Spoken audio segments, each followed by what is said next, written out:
Okay, so I want to talk about red eye correction and pet eye correction, which is new in this version of Lightroom.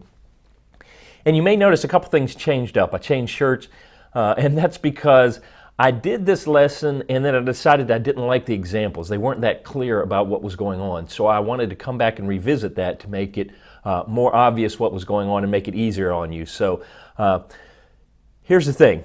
It's very simple, but it can there are a couple of gotchas in there, so you just need to be aware. If you just come up and you come up to the third icon right up here, and you want to choose red eye for people, and you're just simply you've got a couple options. Usually I just click on it and the computer figures out the pupil and all that stuff pretty easily and does a pretty good job.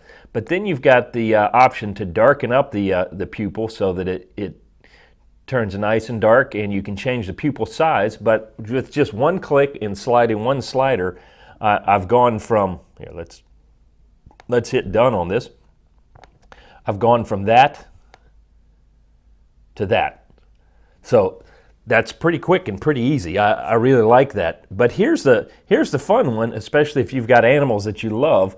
Their eyes are so reflective. It's easy to get the red eye, or the pet eye is what they call it. But you can do the same thing here. Just click in here, and now you've got the pet eye toggle. Click on that, and usually what happens is I just click on the eye and let Lightroom kind of figure it out. But sometimes when it's a oblique eye like that, sometimes it gives it a little trouble. It's working for me there, so I'm not going to mess with it. Let's try the left eye. And it's going to take a minute, figure out the eye, and then it expands. Now the neat thing about this is not only do you have the ability to adjust the pupil size, but you can decide whether or not you want to add a catch light or take it away. It's that little dot right there. It's going to go away in just a second. And there it goes. Now see the difference between the eyes? I think the catch light really adds a sense of life and dimension, so I usually leave this checked on.